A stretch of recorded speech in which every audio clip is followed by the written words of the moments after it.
Bible अध्ययन श्रृंखला के अंदर आपका स्वागत है। प्रभु आपको बहुत आशीष दे। इन दिनों में हम लोग प्रेरित पौलुस के द्वारा लिखे हुए पत्री पहला कुरिन्थियों का अध्ययन कर रहे हैं और हम उसके तहत तीसरे अध्याय के अंदर आज हैं। चलिए प्रार्थना के साथ हम शुरू करते हैं। प्रभु आपकी उपस्थिति हमारे साथ है, आपका वचन हमारे हाथ में है और पवित्र आत्मा आप हमारी मदद कर रहे हैं, करेंगे, इसलिए हम धन्यवाद देते हैं। प्रभु यीशु के नाम से मांगते हैं, आमीन।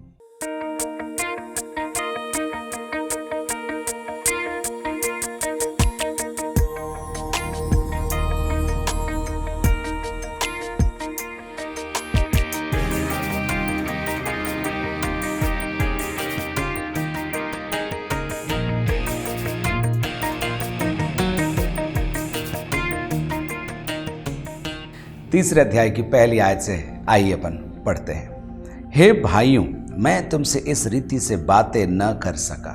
वहीं रुक जाता हूँ। पौलुस का संबोधन बदला नहीं है, वो भाइयों कहता है, प्रेम से कहता है। हालांकि उन्हें डांट रहा है, समझा रहा है, उनकी गलतियों को उजागर करके उन्हें दिखा रहा है, फिर भी वो अपने प्रेम पूर्वक शब्दों का प्रयोग छोड़ता नहीं है। वो कहता है भाइयों।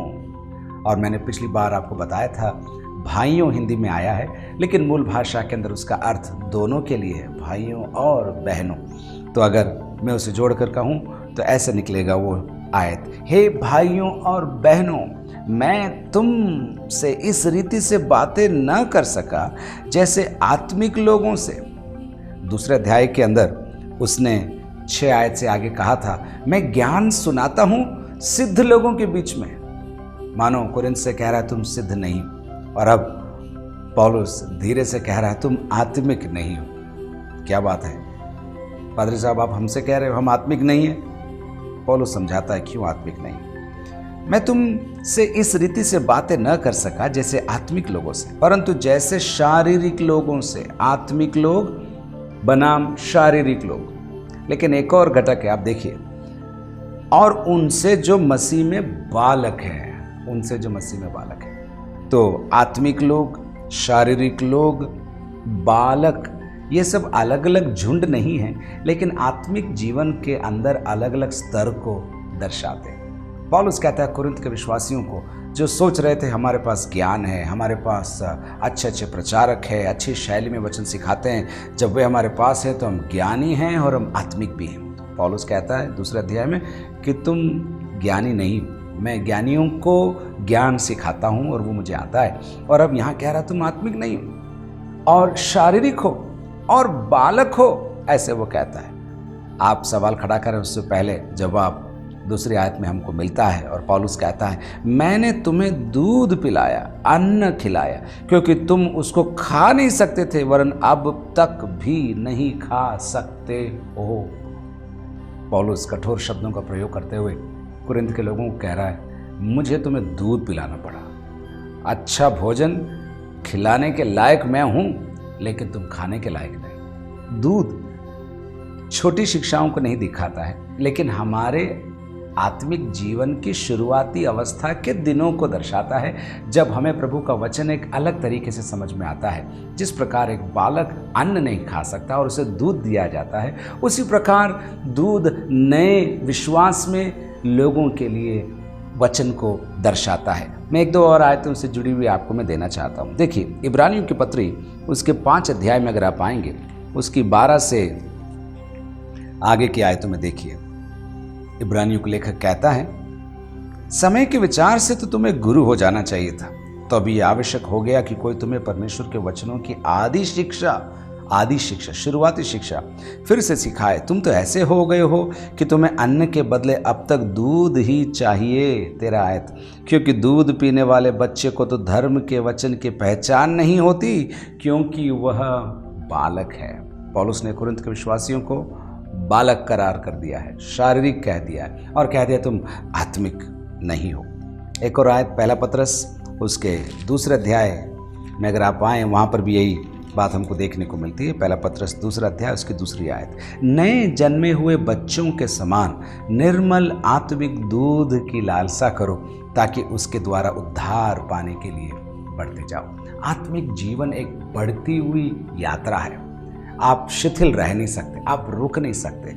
आपको 10 साल हो गए, 20 साल हो गए, 30 साल हो गए, 3 दिन हुए प्रभु में आकर, आपको याद रखना है मुझे बढ़ना है, मुझे बढ़ना है। और कभी भी आप ऐसा ना सोचें कि मैं पहुंच गया हूं, मुझे सब आता है, मैंने बाइबल पढ़ ली है, मैंने दुआ कर ली है, सारे गीत गा लिए, ऐसा कभी ना सोचें। अपने मन के अंदर अपने आप को याद दिलाते रहे मुझे बढ़ना है, बढ़ना है। वचन के दूध को पीना है, पौष्टिक आहार की ओर बढ़ना है, और प्रभु की महिमा मेरे और आपके जीवन से निरंतर होती रहनी है, आप भूलना मत। क्योंकि अब तक शारीरिक हो, इसलिए कि जब तुम में डाह और झगड़ा है तो क्या तुम शारीरिक नहीं और क्या मनुष्य की रीति पर नहीं चलते। पौलुस ने पहले कह दिया था तुम आत्मिक नहीं हो, तुम शारीरिक हो, और अब उसकी परिभाषा दे रहा है और वो कह रहा है तुम्हारे बीच में डाह और झगड़ा है, इसलिए तुम शारीरिक हो। कितनी बड़ी बात। अगर आप गलातियों के पत्री में आए 5वें अध्याय के अंदर एक सूची पौलुस गलाती के विश्वासियों को देता है, और वहाँ पर यही बात हमको देखने को मिलती है। गलाती 5:19 में देखिए क्या लिखा है। शरीर के काम तो प्रकट हैं, शरीर के काम तो प्रकट हैं, क्या क्या? अर्थात व्यभिचार, गंदे काम, लुचपन, मूर्ति पूजा, टोना, बैर, झगड़ा, ईर्ष्या, क्रोध, विरोध, फूट, विधर्म, डाह, मतवालापन, लीला क्रीड़ा और इनके जैसे और काम हैं। कभी कभी हम सोचते हैं दारू पीना, सिगरेट पीना, तंबाकू खाना और ऐसे बाहर जो दिखते हैं वो काम ही पाप है, लेकिन उनका क्या जो अंदर निरंतर चलते रहते हैं। टोना, बैर, झगड़ा, ईर्ष्या, क्रोध, विरोध, फूट, विधर्म। पौलुस कहता है कुरिन्थ के विश्वासियों को तुम आत्मिक नहीं। एक बार अपने आप को जरा आंक लें, हमारे अंदर ये बातें कहीं है तो नहीं, हमारे अंदर कहीं ये सारी बातें घूम तो नहीं रही। डाह, विरोध, विधर्म, झगड़ा, ईर्ष्या, ये सारी बातें हमें प्रभु के पास जाने से रोकती हैं। ये शारीरिक बातें हैं, और जब शारीरिक बातें होती तो आत्मिक बातें हो नहीं सकती। और पौलुस एक बहुत अद्भुत बात वहाँ पर कहता है, और वो लिखता है और क्या मनुष्य की रीति पर नहीं चलते। हिंदी में उसका रस नहीं निकला, इंग्लिश में लिखा है यू आर मेयर मैन। उसका मतलब है तुम क्या बताऊं, तुम बस मनुष्य मात्र रह गए।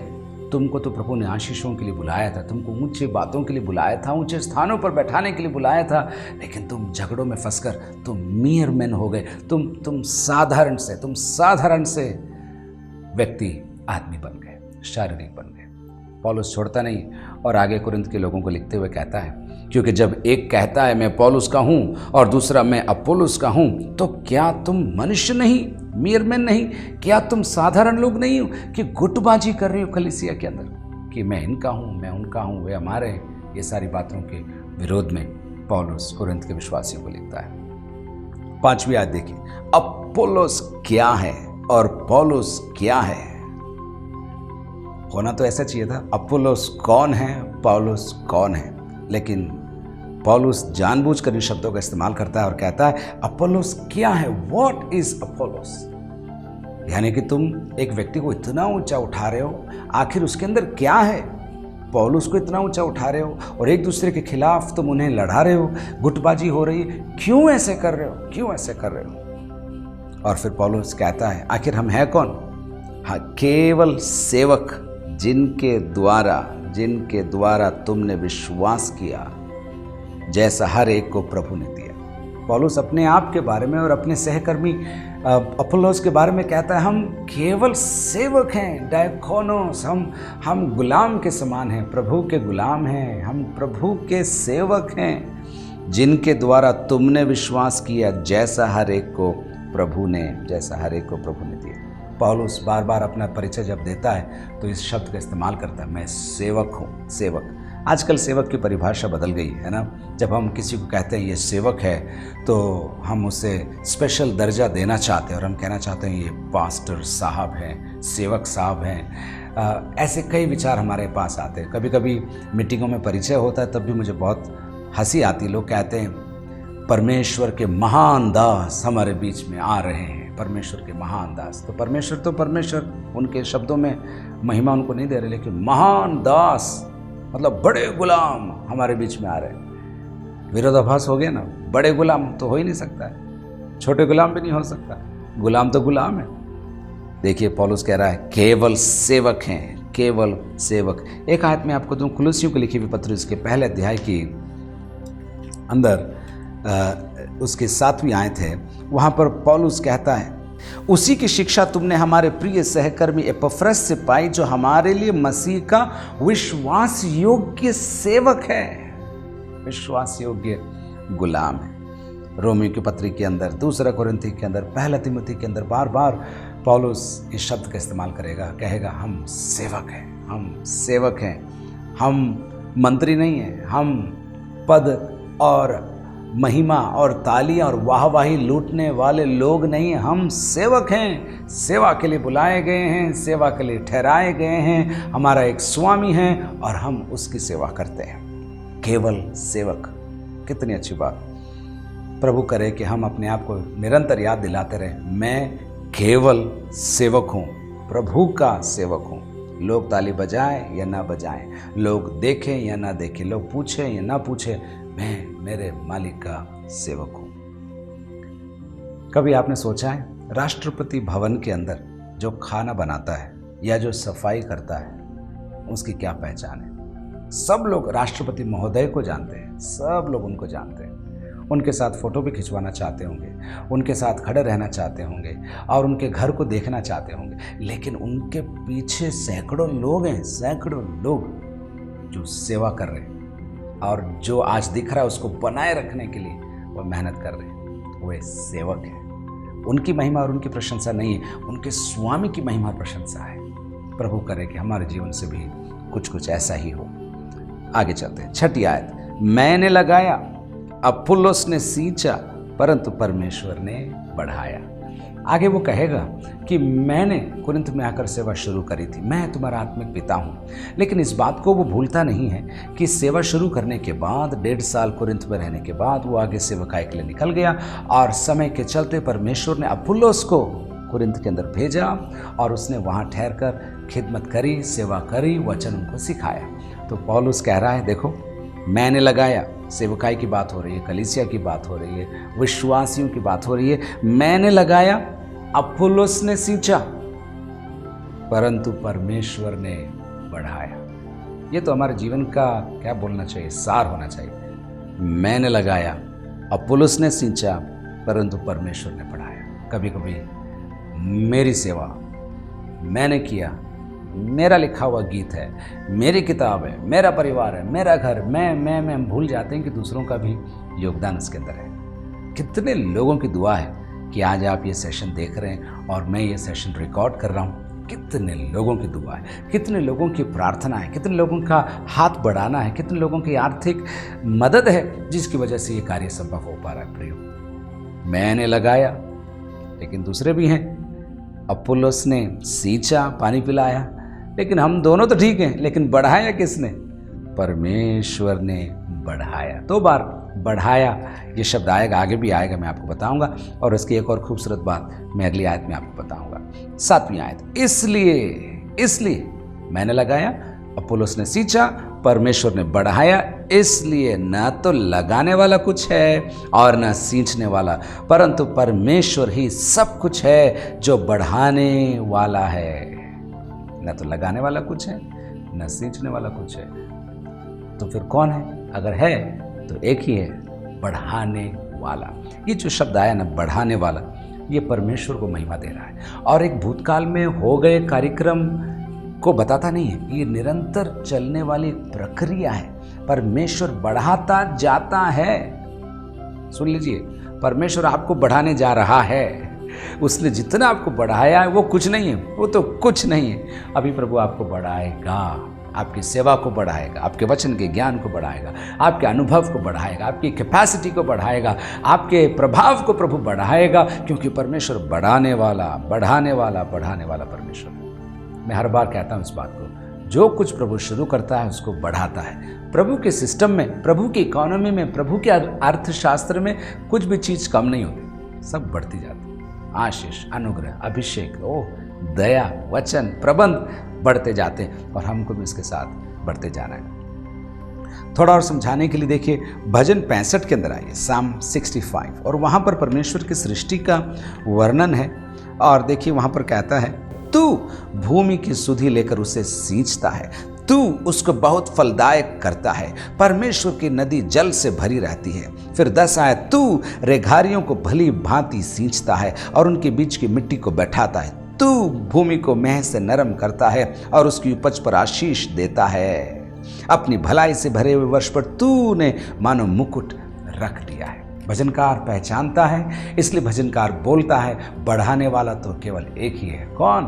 परमेश्वर। विश्वास से हाथ उठाकर प्रभु को धन्यवाद दीजिए और बोले, प्रभु धन्यवाद, तू हमें इन दिनों में बढ़ा रहा है। ये वचन आप सुन रहे हैं, ये सेशन आप सुन रहे हैं, ये भी आपकी आत्मिक उन्नति का कारण हो रहा है। लेकिन याद रखिए, मैंने लगाया, अपुल्लोस ने सींचा, परंतु परमेश्वर ने बढ़ाया। इसलिए न लगाने वाला न सींचने वाला बड़ा है, लेकिन अगर कोई बड़ा है तो कौन है? आप बताइए।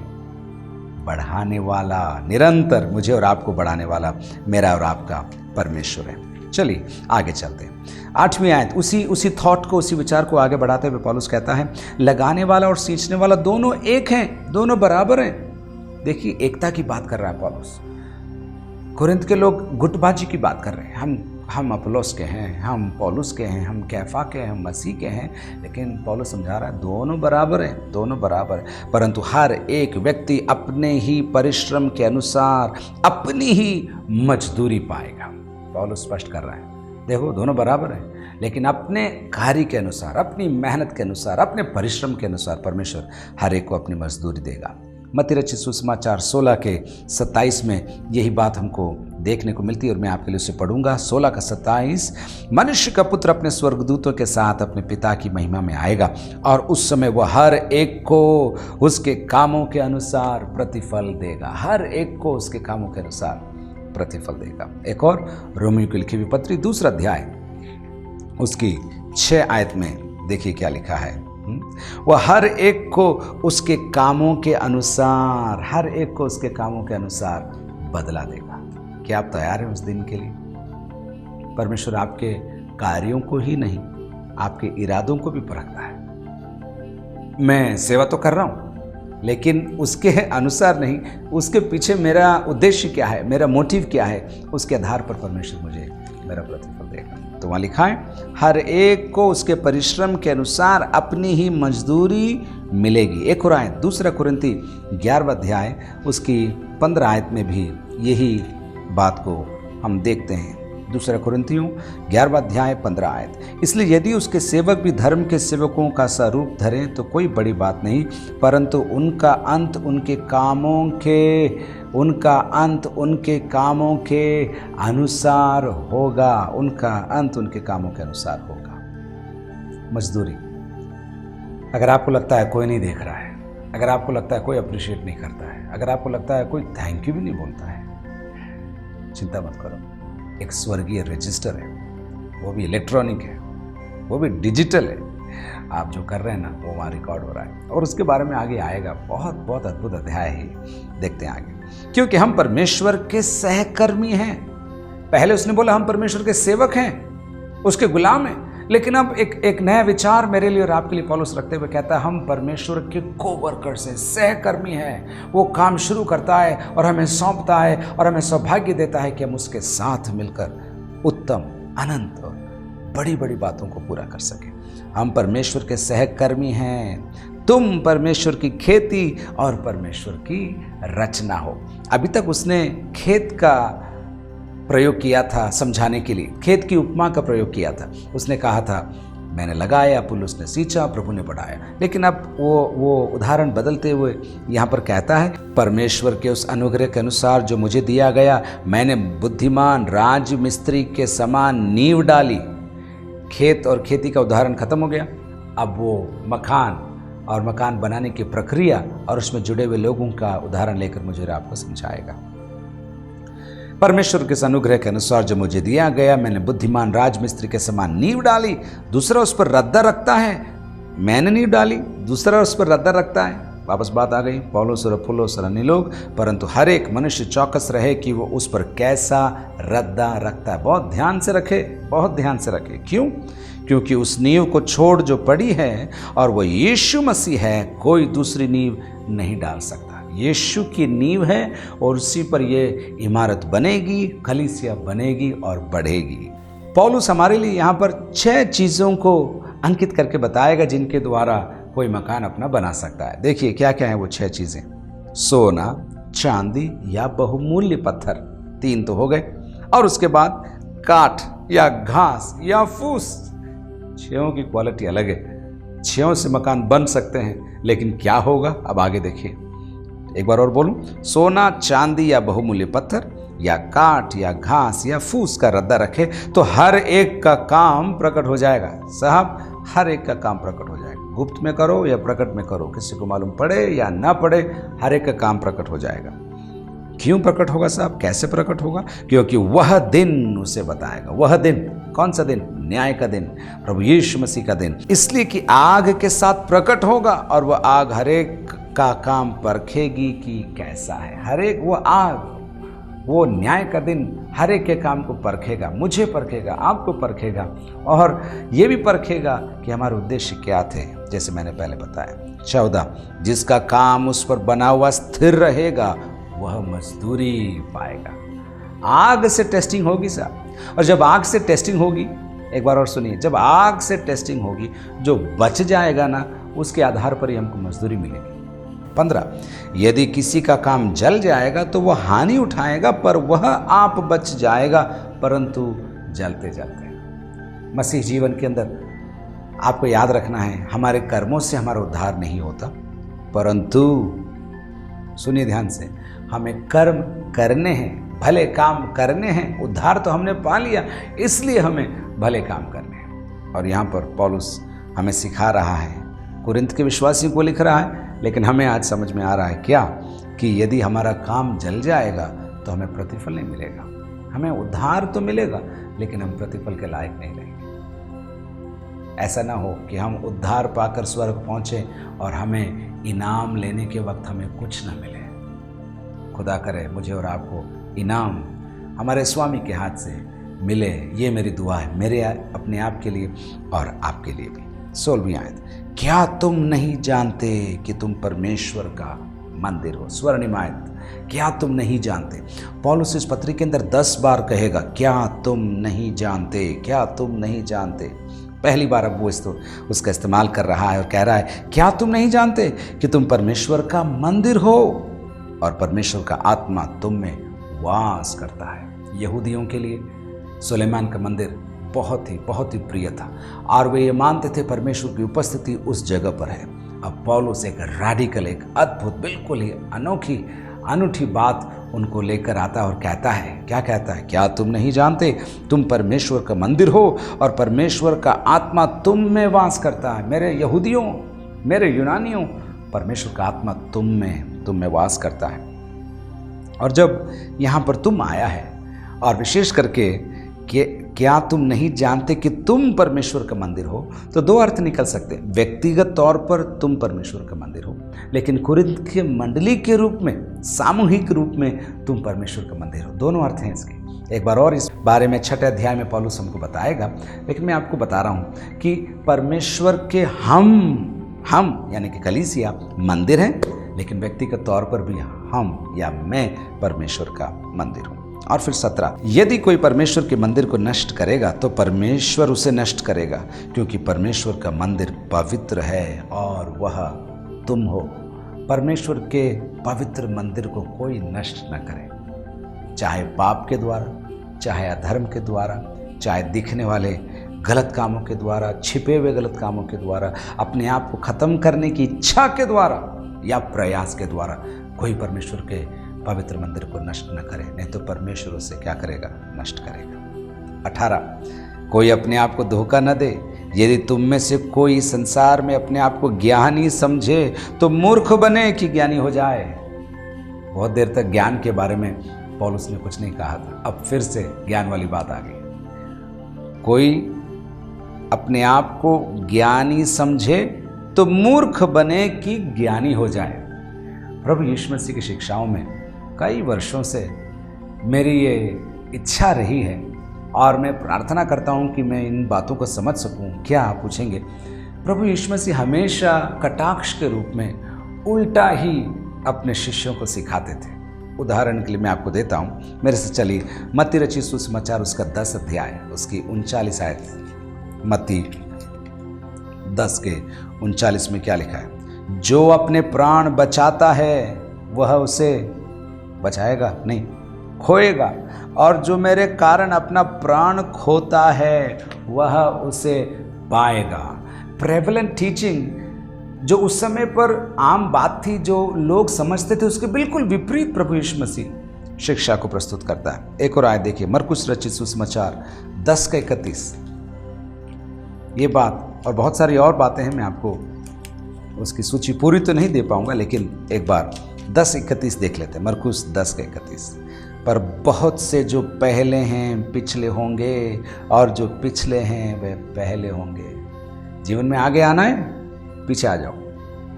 जीवन में बहुत धन कमाना है, जो है वो दे दो। अनंत जीवन पाना है, ठीक है, जो है उसे दे दो। बिल्कुल उल्टी बात है। और अब प्रभु यीशु का शिष्य पौलुस भी कुछ ऐसा ही कह रहा है। ज्ञानी होना चाहते हो? हाँ साहब, ठीक है, मूर्ख बन जाओ। तो मूर्ख बने कि ज्ञानी हो जाए। हालेलुया बोलिए एक बार, हालेलुया। क्योंकि जिस बातों के पीछे संसार दौड़ रहा है, जिन बातों के पीछे संसार दौड़ रहा है, अगर वो उसे मिल भी जाए तो भी वो सचमुच तृप्त नहीं होगा। अनंत बातों के पीछे मुझे और आपको दौड़ना है। 19, क्योंकि इस संसार का ज्ञान परमेश्वर के निकट क्या है? मूर्खता है। जैसा लिखा है, वो ज्ञानियों को उनके चतुराई में फंसा देता है। इंग्लिश में एक शब्द है ओवर स्मार्ट। ओवर स्मार्ट का मतलब सकारात्मक नहीं है, उसका नकारात्मक अर्थ है। ओवर स्मार्ट मतलब ज़्यादा ही होशियारी दिखा रहा था, है ना, ज़्यादा ही होशियारी दिखा रहा था। क्योंकि संसार का ज्ञान परमेश्वर के निकट मूर्खता है। जैसा लिखा है, वह ज्ञानियों को उनके चतुराई में फंसा देता है। फिर 20वीं आयत में भजन 94 से लेकर पौलुस लिखकर हमें कहता है, और फिर प्रभु ज्ञानियों के विचारों को जानता है कि वे व्यर्थ हैं, वे व्यर्थ हैं। इसलिए मनुष्यों पर कोई घमंड न करे, क्योंकि सब कुछ तुम्हारा है। इसलिए क्योंकि ज्ञान जाता रहेगा, और मूर्ख बनोगे तो ज्ञानी बनोगे प्रभु की नज़रों में। इसलिए मनुष्यों पर कोई घमंड न करे, ना अपोलोस पर ना पौलुस पर। मनुष्यों पर कोई घमंड न करे, क्योंकि सब कुछ तुम्हारा है। आप सुनिए, पासा पलट रहा है पौलुस, ध्यान से सुनना आप लोग। क्या पौलुस, क्या अपोलोस, क्या कैफा, क्या जगत, क्या जीवन, क्या मरण, क्या वर्तमान, क्या भविष्य, सब कुछ तुम्हारा है, और तुम मसीह के हो। तुम अगुओं के नहीं हो। एक बार और, तुम अगुओं के नहीं हो, तुम मसीह के हो। ये अगुए तुम्हारे हैं, तुम मसीह के हो, और मसीह परमेश्वर का है। कंफ्यूज नहीं होना। एक बार और मैं आपको बोलता हूँ, गुटबाजी लोगों के नाम पर होती है। हम इनके हैं, हम उनके साथ हैं, हम इनके साथ। लेकिन पौलुस कहता है ऐसा सोचो ही मत। ये अगुए जिनका नाम लेकर तुम लड़ रहे हो, दूरियां बढ़ा रहे हो, ये तुम्हारे हैं, तुम मसीह के हो, और मसीह परमेश्वर का है।